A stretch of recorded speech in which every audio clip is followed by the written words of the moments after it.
This is a Dreamcast disc and is for use only on a Dreamcast unit. Playing this disc on a hi-fi or other audio equipment can cause serious damage to its speakers. Dreamcast, up to 6 billion players. Welcome back to the stage of history. Why don't we play together? Hey, it's time to make some crazy money. Are you ready? Here we go!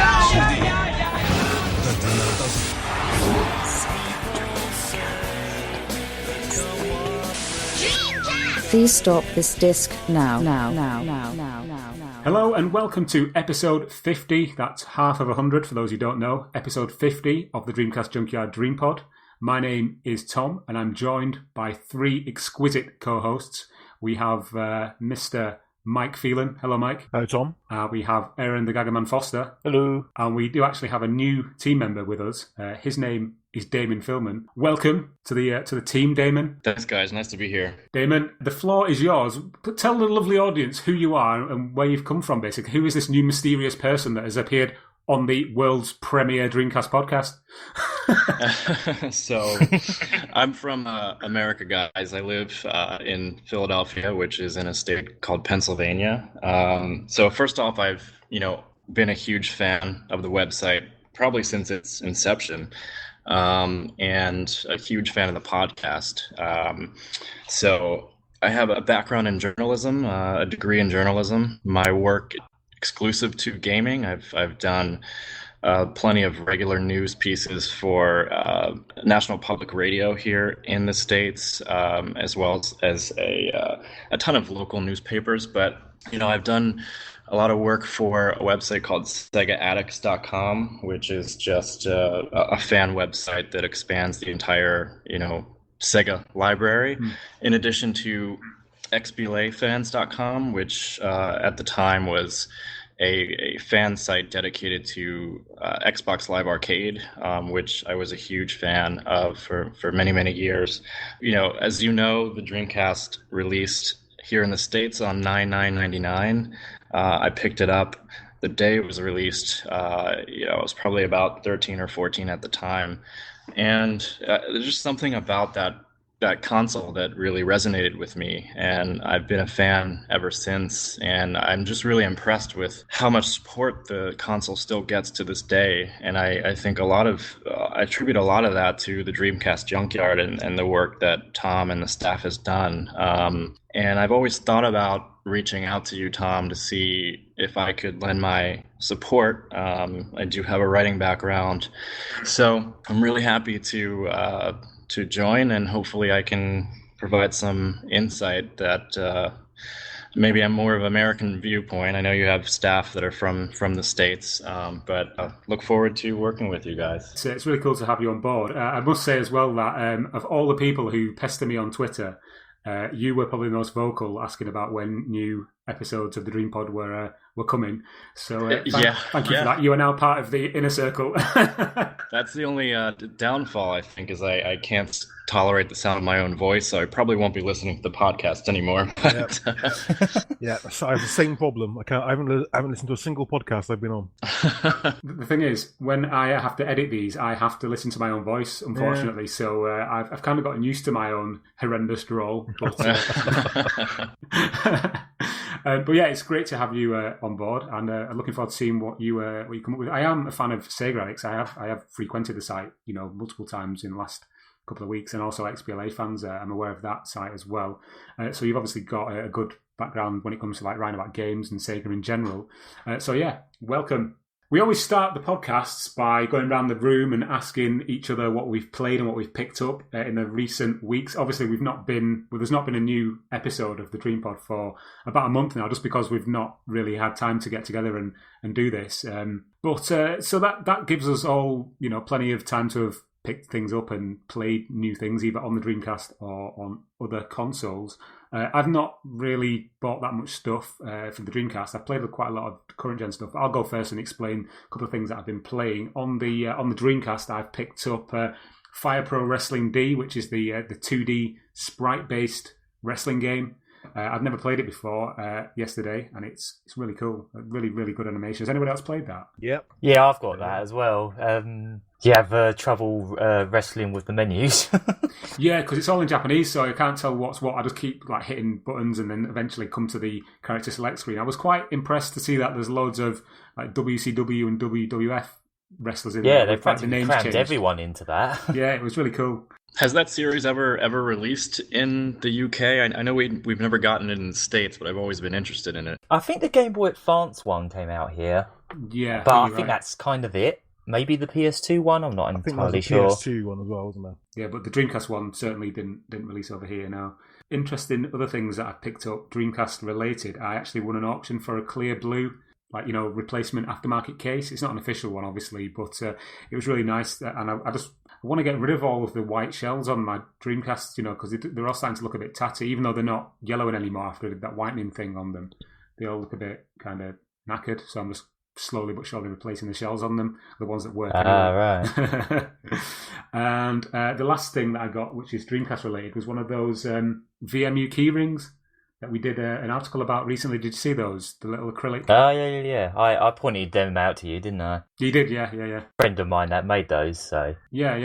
If you want to know what I'm talking about, just go on the Junkyard and you'll see a link to the VMU keyrings. Yeah, I saw the post. I'm into little Dreamcast trinkets, so that seemed really cool. Yeah, I've got mine on my motorcycle keyrings now, so when I'm riding around, I can see it there just smiling up at me as I ride around, which is nice. I want to grab one, but I can't quite... I don't know which one I want to get yet. You're gonna have to. You have to get in there quick though, because they're all selling out pretty quick. Yeah, I think she's only got like limited numbers of them. So yeah. Other than Dreamcast stuff, on the PS4, I've been playing. I'm quite embarrassed to admit this, but I picked up a Call of Duty game. It was only a tenner, so it was Call of Duty Infinite Warfare and also PS. What's it called? Wolfenstein: The Old Blood. Yeah. Which was like. Okay. Great game. Yeah, it is. Yeah, it was only £3 on the PS Store, so I thought I'd snap that up. And apart from that, I've just been playing The Witcher 3, getting through the DLC, you know, the Hearts of Stone and the Blood and Wine expansion packs, which are incredible. Mike, have you played those? Yeah, I didn't play much of the last DLC because I left the game for so long. I sort of lost. You know, I think you've mentioned it on Twitter a bit, Tom, this week. But once you get out of a game for a while, you sort of lose track of what you're doing. Yeah, it's like leaving a book, innit? And then going back to a book. Yeah, I know what you mean. I've played that game when it released, but it never really hooked me. But I've always been interested in coming back. Do you think is the DLC like a separate adventure that you can do individually? Yeah, I mean the DLC kind of uses the same game engine, but it adds new locations that you can't access if you've not got the DLC. So you can, I believe, you can see them on the map when you've not got the DLC, but when you buy the DLC, it opens up these extra bits of the map. So you can also, because I've got the Game of the Year edition, the DLC is already included. So you can actually jump into the DLC whenever you like, but it's not advised because the level that your character needs to be at is so high. If you do, then you just get destroyed by the enemies that you come up against. So yeah, maybe I'll try to jump back into it. I don't know, something about it just didn't hook me when it released. That's fair enough. Yeah. But yeah, that's what I've been doing, and I'd like to know what you guys have been doing. So Damon, you are the new host, so let's ask what you've been playing on the Dreamcast or otherwise. Yeah, so I picked up on eBay a wireless Dreamcast controller, which I know you guys have talked about a lot on the Junkyard.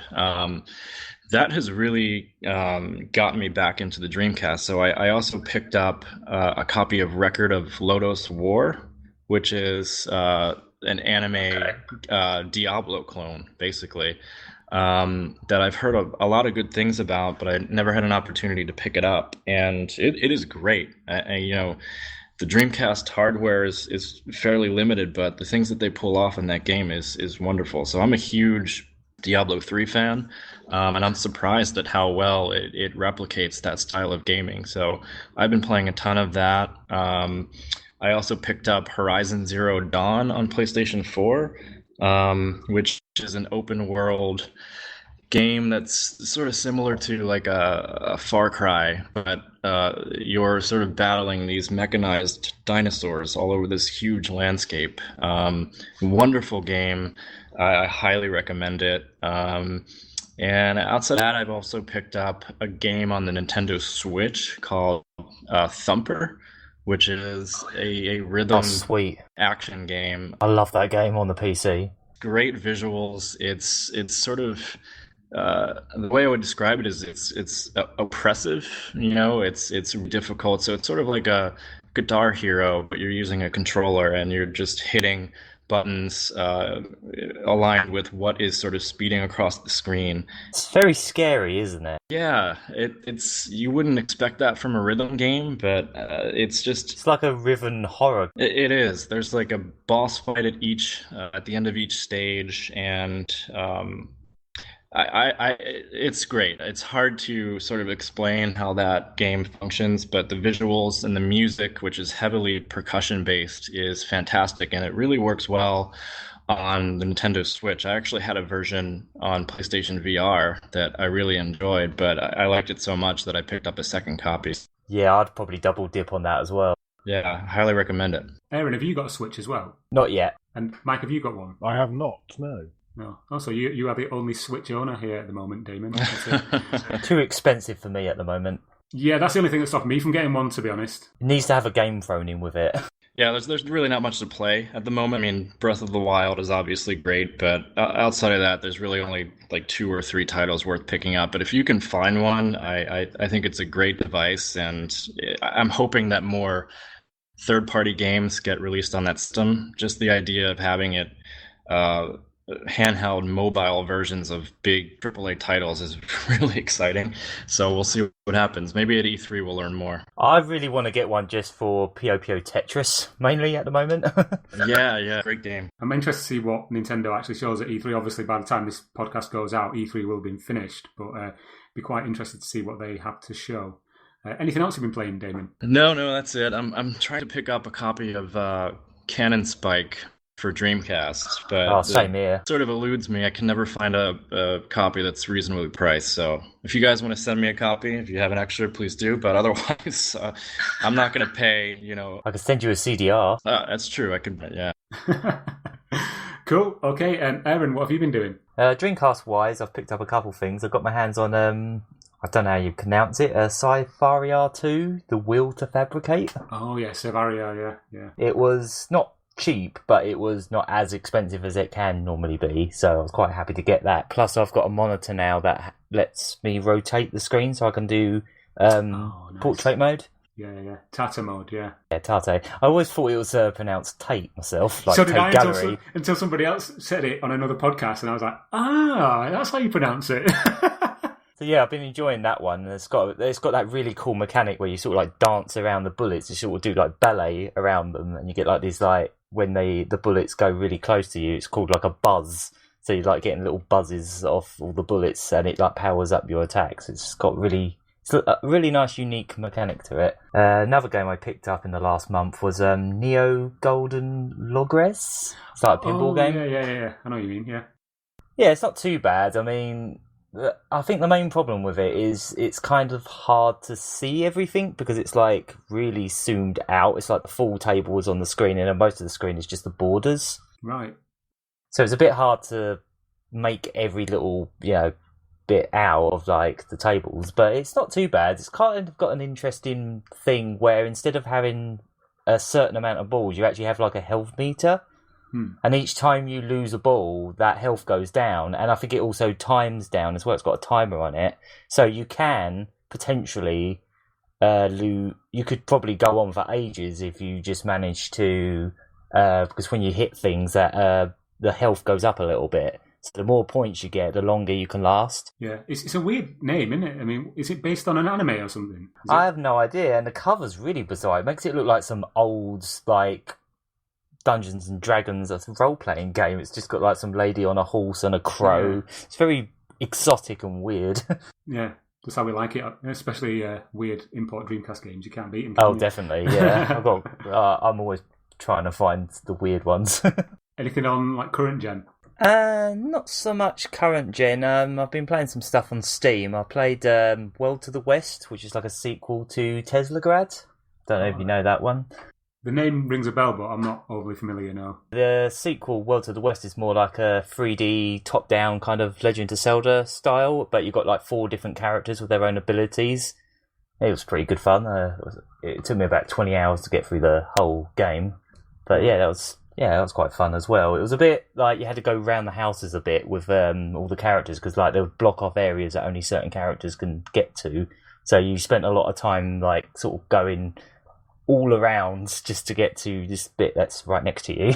As I've said many times on this podcast, I use a Mac, so if I go on Steam, there's only certain things that you can play. There's a lot of stuff that isn't Mac compatible, so you kind of miss out on a lot of. There's a decent array of things that you can play, but all the smaller games and a lot of the indie stuff is Windows only, so you can't actually access it, which is a bit rubbish. But hey ho. Other than that, I've mainly been tinkering around with my Game Gear, which I finally got back. I had it repaired. This guy on eBay that actually does full repairs, changes the capacitors, fixes the screen and the speakers and all that kind of stuff. So did you have like the dual screen issue, where you can only see the screen from a certain angle? This is the thing. This is where it gets a bit ridiculous. I was going through my loft, sorting all my stuff out. I had one Game Gear with picture. I had one Game Gear with just sound, and then I had 4 other Game Gears that did nothing. Wow, that's a true Game Gear graveyard. The opposite. I should set up a blog called the Game Gear Graveyard. Unfortunately, there's no good games on the Game Gear, so I don't even know what you're going to play on it. Wow. I disagree. I mean, mainly I've been playing. There's a really good port of Mappy on the Game Gear. I've been mainly playing that today. It's a really good version. They added like loads of different modes and like new levels that are like really tall and all that. So what happened with the Game Gears? Did you send them all to the guy and he kind of created a Frankenstein Game Gear out of all of them or something? Yeah, basically. It wasn't just a Game Gear either. I also have a Sega Nomad that had a dodgy plug and it wasn't staying on. And he does a mod where he puts a modern LCD screen in it. Oh, nice. What basically happens is I sent him the 6 Game Gears, and then he took some money off to repair the Game Gear, repair the Nomad, and put the new screen in it. Wow, that's pretty cool. Yeah, and the Nomad looks absolutely stunning now. The screen's really nice on it, and you can use the EverDrive on it and all that.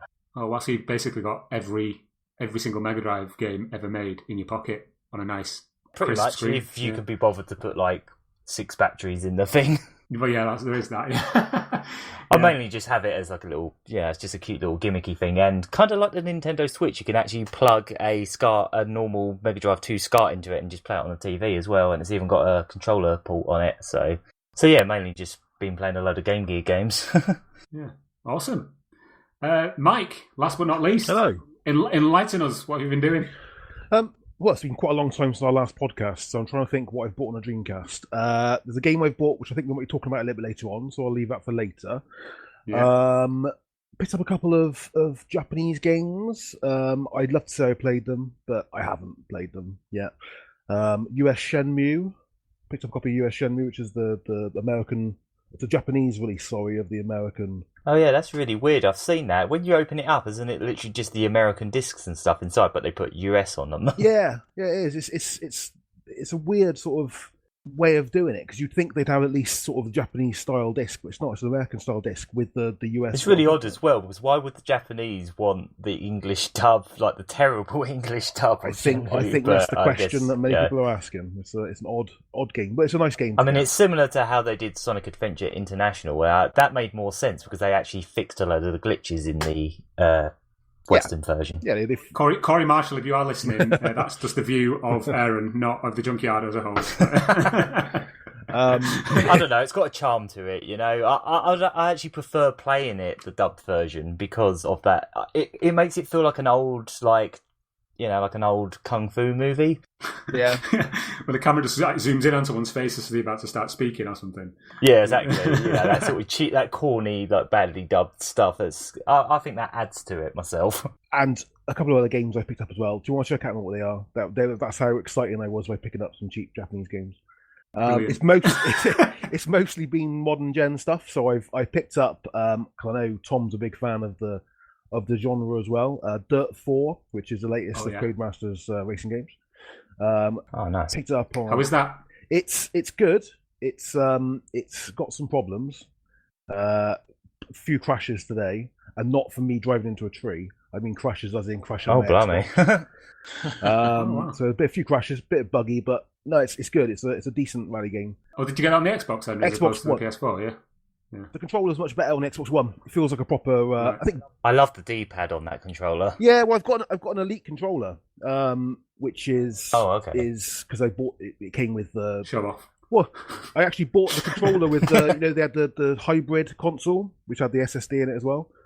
£125 new for both of them. So it was the price of the controller itself. Okay. That's really good. I'm glad that you guys agree that the PS4 controller is rubbish. It is. So I hate. Barely actually used one yet. I hate the PS4 controller. It has basically a 2-hour battery life, which doesn't help. Blimey. Yeah, I've got mine. Mine is constantly plugged into the PS4 with the wire, so it might as well not even be wireless. So that's a funny story, actually, Tom, because the other game I've picked up is Star Trek Bridge Crew on the PSVR, and I had the exact problem because obviously you're meant to be able to use the Move controllers. So I had 2 Move controllers, the PSVR, and I've got a hard drive now that the PS4 can actually have external hard drives, and I've got 2 USB ports, and I need 4 things charging. Didn't really work very well. So dear. Can you use like those USB hub things, like with the multiple USBs, or did they not work? You can, but I'm lazy. So I've been playing Bridge Crew. Bridge Crew, I know that Ross, if he was here, he'd talk about Bridge Crew as well. Bridge Crew is an amazing game. Isn't he playing it on the PC? He is, but you can play cross-platform. So I've been playing. I've been playing with my brother. My brother's got a Oculus, and I've been playing it cross-platform. It's really good. Not good if you on massively nerdy and like sitting on a screen pretending to be a Starfleet officer, but if you are a Star Trek fan, it's amazing. That is a dream for a lot of people, isn't it? Like being able to actually sit there and do all the little button stuff. Yeah. Can you actually sit there and say "make it so" and something happens? Well, no, the point is because you've got 4 crew members, you command the other people, and so they all do what they do, and you can sort of control or order them around because one of you is a captain. So you have the ability to override stuff, and if they've got AI crew, you can sort of do things yourself. But part of the fun is having 4 people who are just massive nerds sitting there pretending to be Starfleet officers. Oh, I got you. So the other people are being controlled by people who are also in virtual reality headsets. Yes, right, you've got helm, you've got tactical, you've got engineering, and you've got captain. But you obviously, if you want to get somewhere, the helm has to get you there. If you need to take power to the shield, the engineering. It's also one of the best communities online I think I've seen. I've joined about 4 or 5 games now. And every single time, everyone's really welcoming. They're all really chatty with you. There's no people leaving games. That's a lesson for gaming, you see. If all Star Trek fans are everywhere, gaming will be a much better place. Well, that's it. The utopian future of Star Trek can show us all how to embrace our fellow man. Exactly. Do you know what I mean? Or even our fellow extraterrestrial, as the case may be. Not quite such a good community on Dirt 4, because my first race I did on a land rush, literally, I went to turn the first corner, and this guy pinned me to the wall and wouldn't let me get on. I don't know. Maybe his Xbox crashed when he was playing it, but for God's sake, literally the first corner. I don't use microphone or headphones or anything when I play online. The only game I really play online anymore is Drive Club. Yeah. And that is just horrendous with people just like shit talking and and people have got music playing and things in the background. I'm just like, why? Drive Club VR was hilarious because obviously when you're playing Drive Club VR, you can see people's head moves when they actually move around. And I was playing online Drive Club VR, and most of the time there's people looking the wrong way. I don't know how they're driving the car, but it's weird because the same thing's on Bridge Crew as well. Because when you're on Bridge Crew, the actual characters' mouths move to the actual words they're saying through the microphone, and it works really well. Wow, it's very disconcerting because people will just literally. But I'm talking through a microphone, so I'm talking through the camera. Sorry, so whenever I pick up people's voices, my character voices everyone else's voices, which I'm sure freaks people out. Well, that's quite the eclectic mix of games we've all been playing and picked up. Right, okay, we'll take a quick break and then we'll come back and we'll jump into some Dreamcast-centric news and some opinions. Okay, back after this.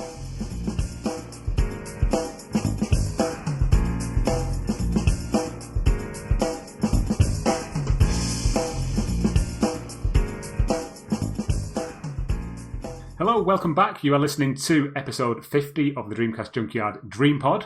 Now we're going to jump into some Dreamcast-specific news, and believe it or not, in the month since we've not done an episode, there's been quite a lot of Dreamcast-centric news. You wouldn't have thought that for a console which, for all intents and purposes, has been dead for the best part of 20 years, but we're still here and we're still reporting news. Right, first thing I've got on this list here is Deer Avenger 3. Guys, I'm sure you're familiar with this story. Yep. But for those people who are listening who maybe aren't familiar, basically a guy who goes by the rather amazing Reddit username of WonderBread-V2, he posted on Reddit an image of a GD-ROM that he found in a box in the basement of a social club when they were cleaning it out for a fundraiser. And this disc has written on it Deer Avenger 3 and the date 16th of August 2000 by Westlake Interactive. Deer Avenger 3. Deer Avenger was a series on the PC which kind of was a bit of a parody of the Deer Hunter games, where you assumed the role of a deer, basically going out and shooting hunters. And nobody knew this game was coming to the Dreamcast. It was never announced. It was never previewed in any magazines or anything. So this disc does turn up unannounced in a box in a basement, basically, is fascinating. Really, how it came to be in that location, nobody really knows. When the guy posted this on Reddit, it kind of blew up a little bit, and I noticed that a lot of people were mentioning me. I don't know why. I think people think that you want this, right? I mean, I think people think that I had a lot more to do with the Millennium Racer Y2K release than I did. All I did was report it. I didn't have anything to do with releasing it. However, I got in touch with a guy and I said, look, there's a lot of people in the community on the Facebook group and whatnot who can help get this game, at least, if not release it, they can actually do some investigation, see what's on the disc, because it's a pre-production GD-ROM. It won't run. At the very least, preserve it, like dump it. Exactly, yeah. So before we talk about the second part of this story, I just want to get your guys' perspective on the discovery of this disc. Do you find it exciting, intriguing? I mean, I looked up the game. I looked up the videos of the PC version, and it kind of looks like one of those just like really naff parody games, kind of like Who Wants to Beat Up a Millionaire, which did come out on the Dreamcast. It just has that sort of really corny, like I don't want to just specifically say corny American sense of humor, but just like really corny sort of comic book, like a newspaper comic book kind of humor. Yeah. What about you, Damon? I think Deer Avenger was actually one of the first PC games I ever got back in the 90s. Oh, wow. And I can say that it's not a very good series. I'm all about Dreamcast history and preserving Dreamcast history, but this particular title I'm not that interested in. It seemed like Millennium Racer, after reading Tom's review, seemed like a decent game, and I don't have high hopes for this. And I'm sure we'll talk about, what this guy's asking for to extract the files seems outrageous, but I don't know. I think it's good to do anything we can to preserve these titles, but I wouldn't hold your hopes up to it's not going to be a good game. Yeah, just to pick up on something you said there, I mean, my interest in this is mainly because it's a game that we didn't know was even being developed. And I'm curious more than anything, to see how complete the game is, even if it even is complete or even playable. What about you, Mike? What are your thoughts? Same really. So I remember the game from back on PC Gamer cover discs. I'm sure we had one of them. It was being freeware. I'm not sure, but there was definitely one of the games on there. It's if another game to add to the library of Dreamcast games at some point. It's always good, even if it's quite a poor game. I think I'm one of those people that like to see things that could have got released and never did. Just a history perspective more than actual good game. Yeah, definitely. And as I think Aaron said, more preservation more than anything. Yeah, and I think it's really quite amazing that these games keep springing up. For the short time that the Dreamcast was on the market, there were so many games being developed. Yeah, there might still be loads more that we just haven't seen yet because loads keep getting discovered. I think that's the point, isn't it? Because the Dreamcast was cut short so quickly. I imagine, unlike other consoles, there's lots of games that didn't get finished and therefore are in half states of build somewhere. So we've probably got a lot more games on a Dreamcast that are out there somewhere, than the console like Yeah. a PS2 because everyone was released on PS2. You know, we had everything, so there can't be that many games on a PS2 that didn't get a release, or at least we know didn't get cancelled. You know what? When I was looking up Deer Avenger, I also found a spin-off that I think would suit the Dreamcast even more. They did like a fishing spin-off where you're a fish fishing for people trying to fish you, and I think with the fishing controller, that would actually be really interesting. For me, the more interesting part of this story is the fact that in order to get the game either released or to find out what's on the disc, I kind of put him in touch with a couple of people who worked on the Millennium Racer story, if you want to call it that. And I, as far as I was aware, this was done and done, and people were talking, and we were going to basically see what was on the disc. But it turns out that Wonder Bread decided that rather than accept the help from, obviously random people on the internet, I can totally see his point.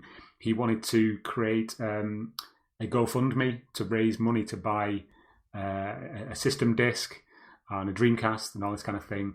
And I just think that the way he's gone about it is a little bit not wrong, because who the hell am I to say what someone wants to do with their own equipment is right or wrong?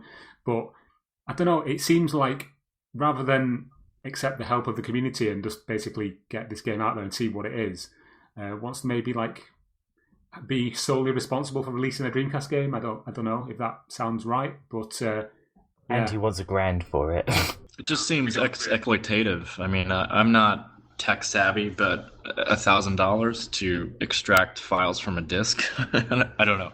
Maybe I'm wrong. Maybe it costs a lot to get the equipment to do that, but I can't even imagine that this is going to be successful for him. So what does that mean for this game? It's just going to be lost into the ether if we don't fork over $1,000. It's a shame, really. The GoFundMe is asking for $1,000 and is now at $0.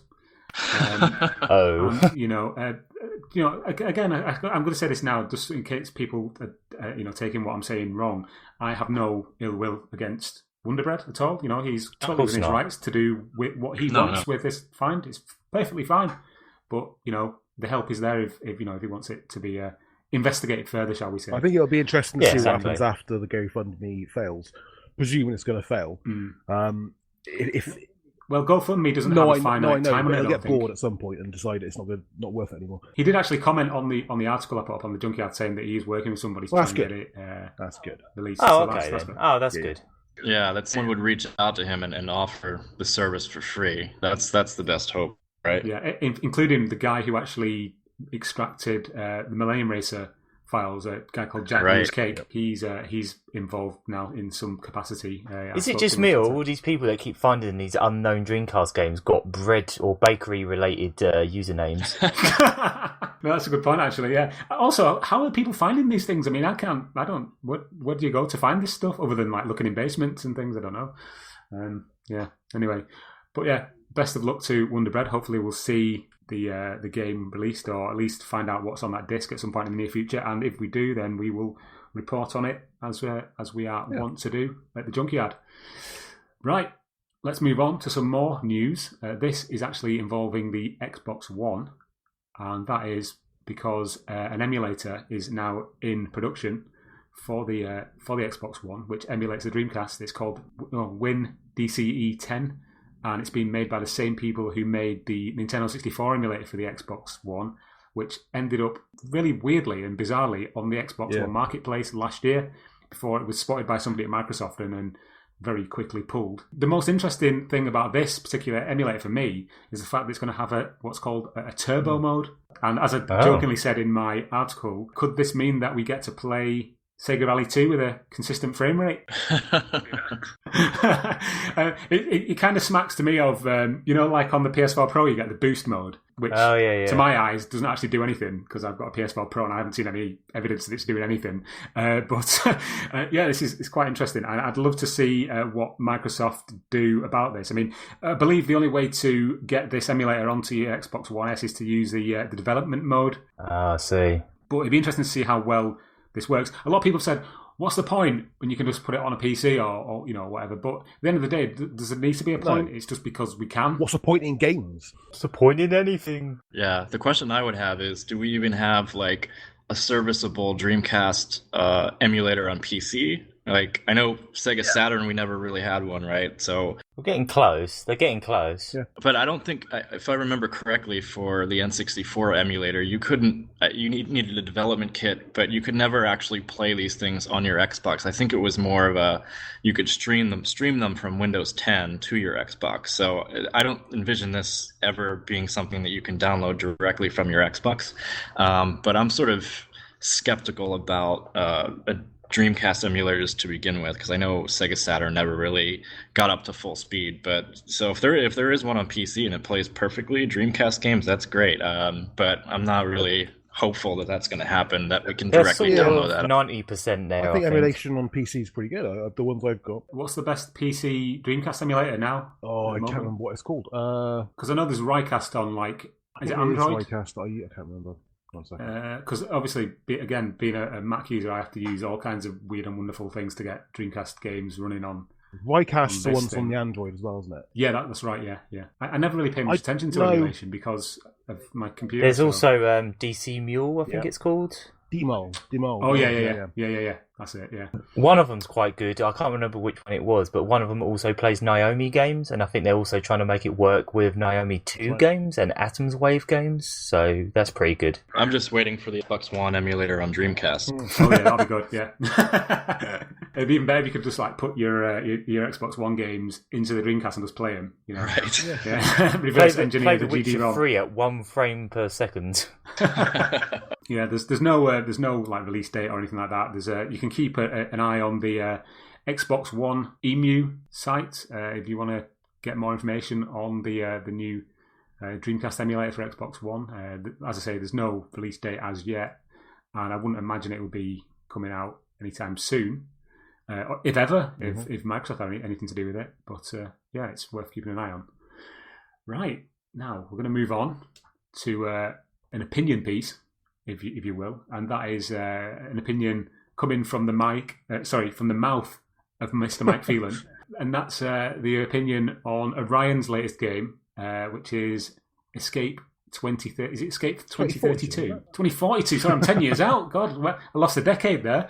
I need to check now. I'm not sure. I think it is 2042. I think you're right. Yeah. Is it the Freedom? Is it? What's the subtitle? You're spot now, aren't you? It's Escape 20 through the Truth Defenders. The Truth Defenders. That's it, yeah, the Truth Defenders. So yeah, this is the latest release from Orion, who is a one-man band who's released quite a few games for the Dreamcast. The last one I played from him was Zia and the Goddesses of Magic, which was quite a decent sort of top-down, old-school RPG. I had very good things to say about that game in my review. Go and check it out in the Junkyard if you get the chance. But Mike, enough from me. Your opinions on this game from Orion, please. So I'll start off by saying I haven't finished the game. I know some people don't like to hear opinions of people unless they've actually finished the game like 7 times or know every single part of the game back to front. I haven't finished it, so it is only a sort of initial sort of impression.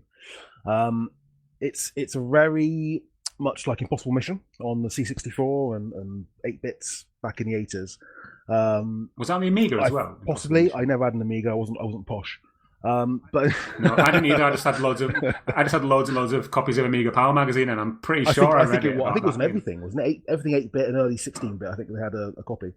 So it's that sort of platforming, puzzle adventure type game, and that pretty much sums up the gameplay. Really, it's lots of levels inside a prison originally to escape from.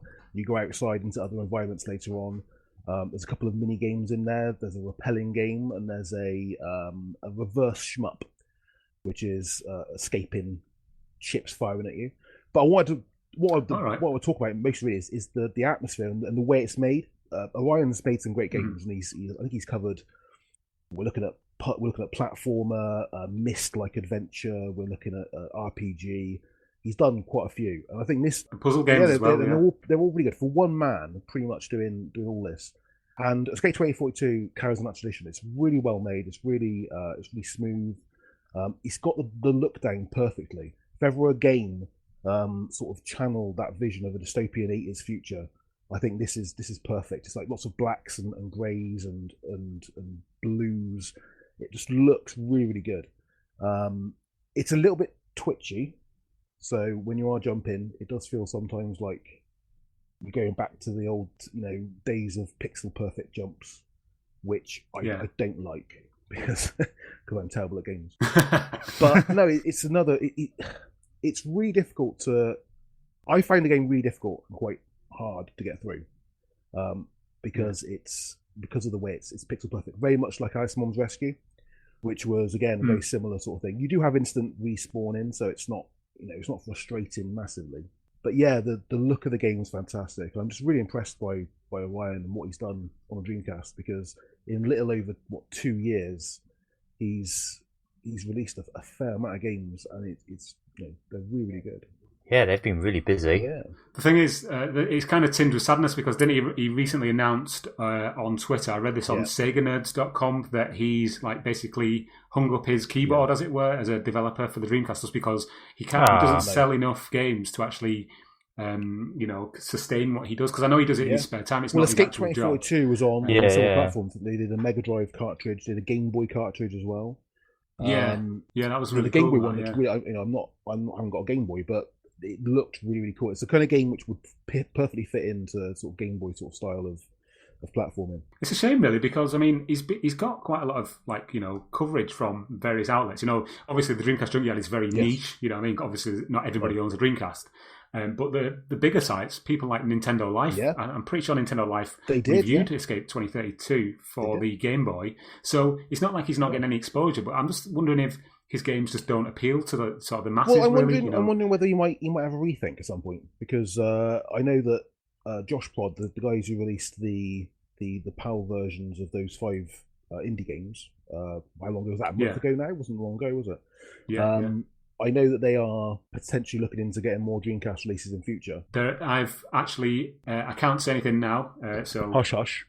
Maybe I'll tell you after we finish recording. That's not in any way relieving any secrets at all. Secret sauce. But I've seen images of the next batch of games from Josh Prod, and let's just say that one of them is pretty awesome. Oh, Tom! And I will most likely be buying it. Tease. Nice. If I see me after. I'll see you after. Yeah. But no, I don't want to sort of come across as someone who's completed the game and sort of said it's great or it's poor. I haven't put that much time into it. Unfortunately, real life has come in the way a little bit last month. But I just want to give a shout out to Orion, because the games he's done have been fantastic. And I think when we've complained for so long, when I started getting into Dreamcast games, every single time someone said about them, another shmup, another shooter.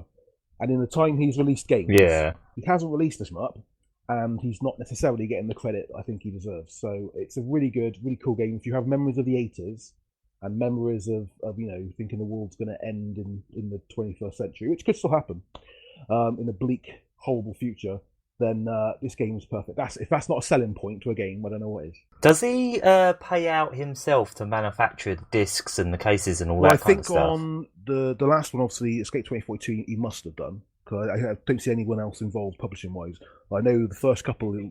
Do you think if someone else, like the guys that do all them PAL games, published them for him and did all the manufacturing costs themselves, and they split on it, maybe he might be more inclined? They did a re-release of Alice Mom's Rescue. Obviously, that was originally released by WhoCast, so I don't know whether there's some kind of issue where he's had an issue with WhoCast in the past. Not trying to say anything against WhoCast, but I know we've had issues in the past. Yeah. But no, I in my head, I just imagine if he teamed up with some of the other guys doing Dreamcast games at the current time, what could we have? Exciting. What they need to do, we've said this before on the podcast, if various indie developers got together and created a sort of a super group, do you know what I mean? Like Velvet Revolver of indie developers, we could see some really special stuff, because there's a lot of talented people. I'm half tempted to actually approach them and say, look, get all together, I'll fund it, and we'll call it the Dreamcast Junkyard Search for the treasure of Tom Charnock. we will get you in a Dreamcast game, Tom. We will get some. Good Lord, no. There are people. I'm technically already in one. Yes, if you put a code in. Yeah. Oh yeah, in Wind and Water Puzzle Battles, Caleb's in it as well, isn't he? Yeah. Yeah. No, I think if you ever put my face in a Dreamcast game, it would have that the reset thing where it just keeps resetting over and over again, and it would never play any game ever again. You could have your face in the VMU screen, just have your face looking back at people. God, no. I still like that idea of having you as a boss in Xenocider. Well, that's a really good segue, actually, because we're going to talk about Xenocider next. That's because both Slave and Xenocider have been shown running on actual Dreamcast hardware as opposed to on a PC in an emulator, which is really cool. Slave is a game that we've looked at several times in the past. We've been reporting on it now for a couple of years, but it looks like we're actually getting very close to it being released now, and that also coincides with the fact that an email was sent around by the guys at Goat Store yesterday, I believe it was.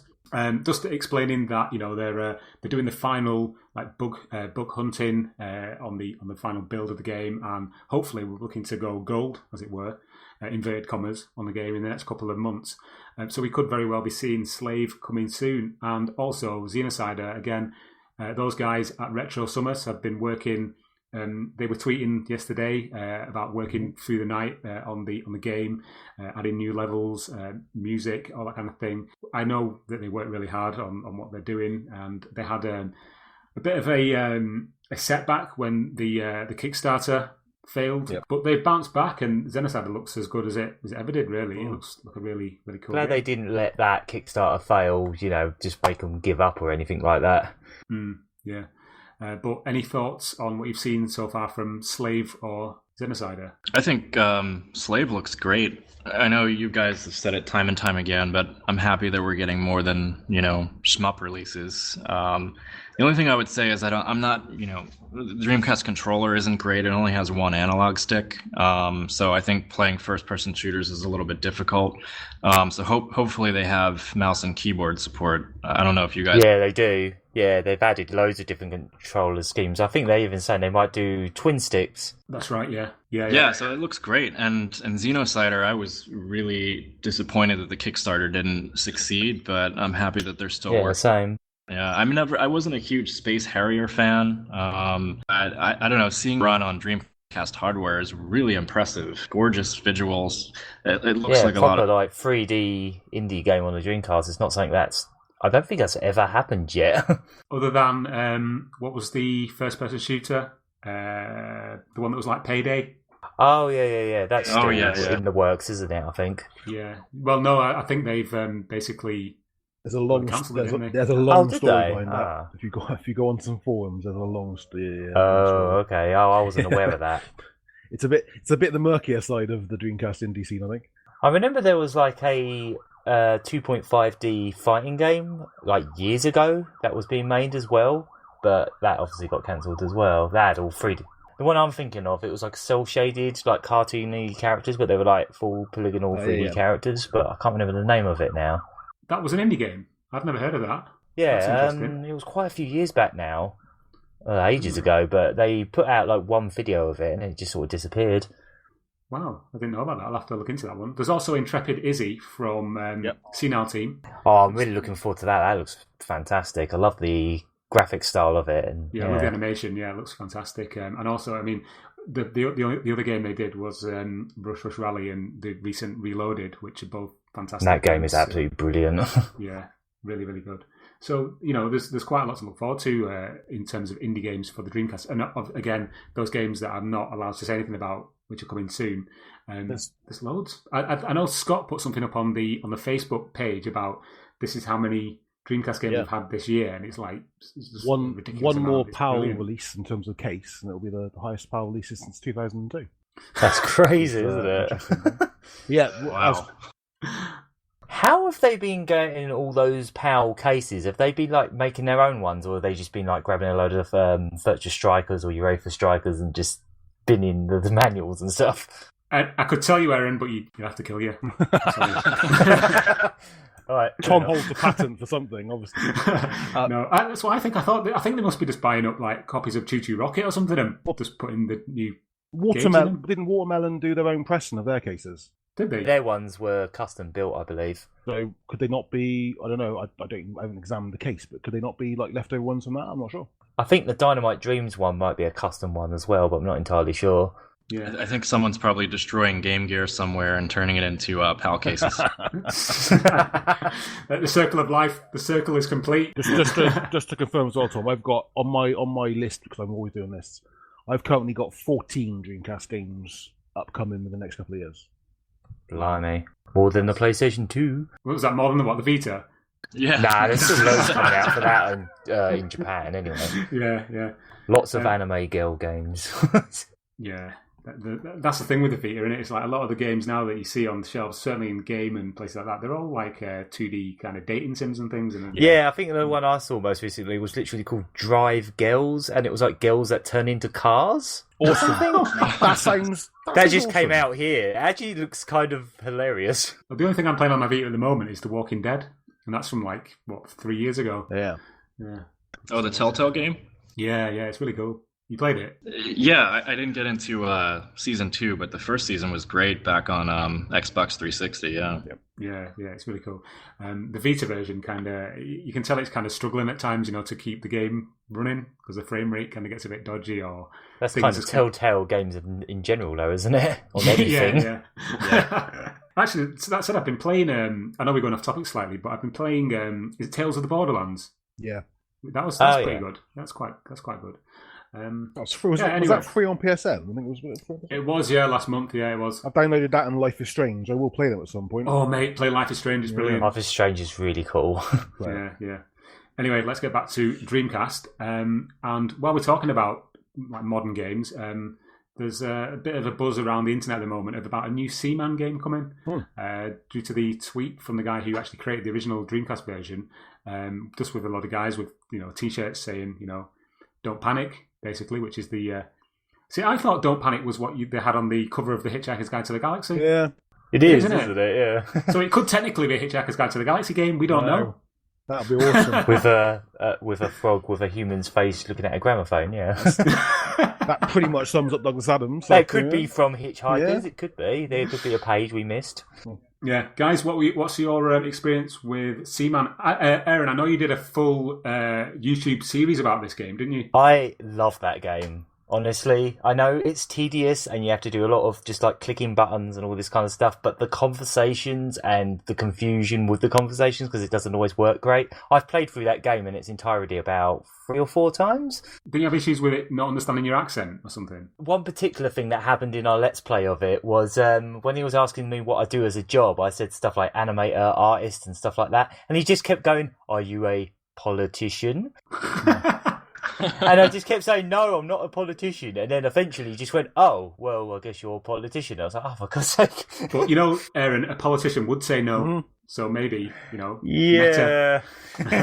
Or they would dance around the question, What about you, Damon? Have you played it? I'm very excited for this. I love Seaman. Actually, that sounds probably pretty promiscuous. I was very careful with my wording. No, I played it when it released here in the States. I was never able to get the Seaman fully evolved to the point where it would leave the aquarium. But having sort of irreverent conversations with that thing was hilarious, and the technology at the time was really impressive. But I remember is just him sort of commenting on relationships in my life, and particularly insulting my parents. That sort of stands out. He got surprisingly deep at times as well, didn't he? Yeah, I think this would be a really good game to have on Switch. I wouldn't want a console version like on PS4. I'd like to take that. I'm not sure how they would do that because it doesn't have a microphone, does it? You could use that weird sort of headset thing they're bringing out, peripheral for it, or put it on a mobile like phones. Yeah. I think that. You could hook it. You could hook your phone up to your Switch, and then your Switch headphones. The stupid setup they've got with the headphones and phone and chatting. They would need to have the original voice actor. There's something about that guy. Yeah, if that's possible. Yeah, and obviously the game never came out in the PAL territories, and I think. Really? My own interpretation of that is because of the issue that Aaron had with accents and languages. There'd have to be so much information. They would probably have to completely redub it. They would probably have to get a British actor and completely redo all the stuff. It would have been really difficult to do, especially back then. Not even that. You'd have like the French version. You'd have the Portuguese, exactly. the Spanish, the Italian. It would have to be a UK only release, or they would have to do every language, and it would be next to impossible. I think it was a miracle it even came out in America. Yeah. Obviously, there's a lot of different accents across the United States, so it'd be interesting to see how how it reacts to like someone say from like Boston to somebody from like maybe Washington or something. Do you know what I mean? Totally different accents. Yeah, That'd be quite interesting. Yeah, and unfortunately, Leonard Nimoy is no longer with us, so we won't have that. Yeah. He actually passed away while we were doing that Let's Play, or while it was being released. Oh, wow. Another thing I should mention about Seaman is what a big deal it was in Japan. Obviously, it wasn't huge here, but in Japan, it was actually one of the best-selling games on the console. They also had a lot of special edition, even Dreamcast consoles, because of the Christmas Seaman There's loads of different versions of it. There's a 2001 release. There's a Christmas one where you like email messages to each other. Yeah. I've actually got a book here that Ross sent me from Japan, which is a notepad that is branded with the Seaman logo. It's like a moleskin or moleskine, how do you pronounce it? I've got a Seaman plush toy as well. Yeah. Oh, the fish man. It's like a tadpole one. I was bidding on them on eBay. Someone actually had them in the UK, but unfortunately, I only managed to get that one. I really wanted to get the full size, bass fish looking one, but I ended up just getting the tadpole. Yeah. On the book that I've got, there's a couple of little quotes from Seaman. On the front, it says, "Birthday is the day you first met yourself." And on the back, it says, "Number of the people you'll meet is exactly the same number of the people you'll say goodbye." Wow. And that's whoa. Did you guys see why the developer's bringing it back? His comments about that. Was it something to do with he wants to make money or something? Yeah. They've actually been rumouring a new Seaman for years. There was actually some kind of patent trademark for like the mystery of the human fish or something like that Nintendo patented or something years ago. I don't know if that ever meant anything, but maybe they were going to collaborate with Nintendo and maybe that's fallen through. I don't know. There was a sequel on the PS2 if I'm not mistaken. It was Japan only. It was like a caveman character. Oh, really? Like he actually evolved into a full caveman and you could like pick him up on this island and stuff. Yeah. It sounds like black and white. It sounds a bit like. It's completely different. It's instead of like a fish tank, you've got like this small island with this man walking around. Yeah. They even did this really bizarre controller for the PS2 in Japan that was like this big gold relic. It was like Seaman embossed in it, and it had the microphone built in. Seaman news then. The Seaman half hour has come to its natural conclusion. So yeah, keep an eye out for that. One other tiny little thing I wanted to just quickly mention is that there have been some Space Channel 5 like action figures announced by Sega Japan. Oh, those look nice. Have you seen these? Yeah. Yeah. Oh, I kind of want one. There's quite a few of these little things that I don't own, but I think would look quite nice on my little Dreamcast kind of display stand. Obviously, as you guys know, I got rid of loads of my other gaming stuff, and I'm kind of just focusing on the Dreamcast now. So anything, I've kind of qualified it to myself that if it's got anything to do with Dreamcast, it's okay. So, I'd love one of those, the Sega Hard Girls Dreamcast characters. Oh, yeah. I'd love one of those. And the Space Channel 5 characters that would obviously complement my Mr. Yukawa stand-up display. They're that I've got in the also corner. making a Jet Set Radio Beat figure as well. Apparently it's in prototype phase. They've only shown it in black and white so far, but what's really cool about it is it actually looks like the Dreamcast model. It's all blocky. It kind of actually looks like Dreamcast, like polygonal kind of look to it. It looks really nice. Nice. I have I think it's it's by a company called Figure 4 or Figure 5. It's like a 15-inch statue of Ryo Hazuki. Oh, that's the first for figures one, yeah. First 4 figures, so I'm happy to add any more Dreamcast figures in my life. But yeah, they did a Skies of Arcadia one, didn't they, as well? And Land D as well. I'm just looking around my room now. I must have about 5 or 6 like miniature Dreamcasts in various guises, around the shelves. One's made of Lego over there, and a couple others like small little molded ones, which are quite cool. But, I've got quite a collection of Dreamcast toys and figures as well. I've got a whole House of Dead 2 collection of figures, which are quite nice. Nice. Do you stand them up and shoot ball bearing guns at them? I think they're just sitting in the loft somewhere at the moment. I've got sealed ones as well. So nice. I've got a Crazy Taxi, and I've got this big radio controlled Crazy Taxi. Yeah. It was quite a bit of money, but I haven't actually been able to use it because it uses a weird type of battery. But apparently, it can actually spin or something. Like it can actually, it's got like rotating wheels on it or something. But it's like a massive recreation of Crazy Taxi car with like passengers in it. It's just gorgeous. Who's driving it? Is it Axel? Yeah, it's Axel. My favourite car in that is Gus's. You know, the old school kind of. Oh, the creepy Cadillac guy. Well, you know, come on. Yeah. He's spooky. He's really spooky. He's got like hey guys voice. Sorry, Damon, I cut you off there. No, I was just going to say, a couple years ago, I came across an Ooh La La sex blow-up doll on eBay. I was going to send a tip to Tom, God. but it seemed inappropriate. It wasn't used, was it? Probably, yeah. Tom back to the Seaman again. One owner. One, yeah. Oh, funny, actually, on that bombshell, or on that note, I should say, Crazy Taxi. Has anyone played Crazy Taxi Gazillionaire yet? Obviously, I have, because I reviewed it, but not yet. To know what do you think, Mike? Yeah.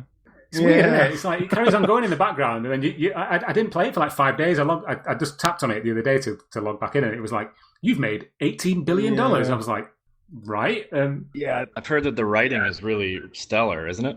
It's pretty cool. It's for what it is. It's a good game. I mean, I'm not really into mobile games, certainly not clickers. But when I played, it definitely looks like one of those. So many mobile games are games where it basically just goes ka-ching a lot. Yeah, and also I like the fact that it's got the Offspring music, and that was quite good. Oh, it actually has that, does it? Yeah, I saw it in the trailer, but I wasn't sure if that was actually in the game as well. The original Offspring tracks. It is, yeah. There's Offspring, but no Bad Religion. The mobile version of the original Crazy Taxi has all the original music as well, and it's the only port since the Dreamcast one that actually still has that music. It took them all that time to relicense it. Oh, and also Sega Europe used a quote from my review in their sort of that was brilliant, which was quite cool. Yeah. But yeah, you made it. They're happy to use us when they want to, aren't they? No comment. Right, let's wrap this up. We've been chatting for over an hour now, and just want to say thank you, Damon, for joining us. Hopefully, the first of many appearances on the DreamPod. Hope you've enjoyed your maiden trip. Yeah, thanks, guys. It's been great. Yeah. Where can people find you on social media? You can find me on Twitter at Damon Filman, so it's just my full name, at Damon Filman. And Aaron, where can people find you on social media?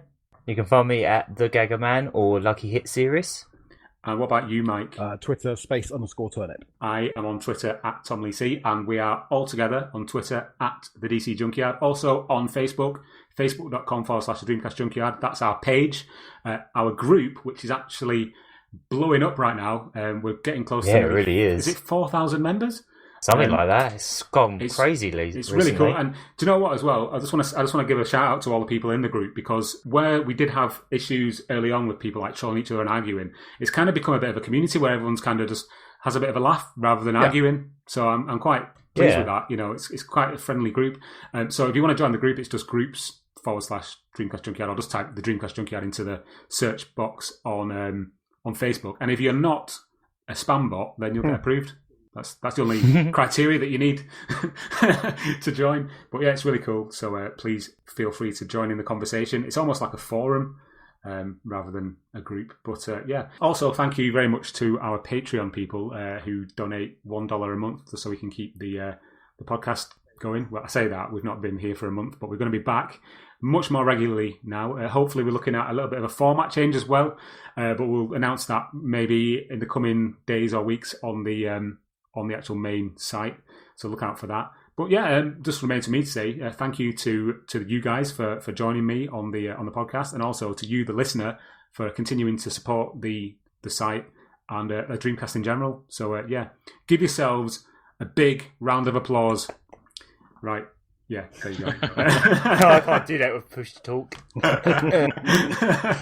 Right, thanks very much for listening. We'll be back sooner than the gap was between now and the last one, and we'll see you then. Okay, everybody say goodbye. Bye. Bye. So long. Hello. Here we go.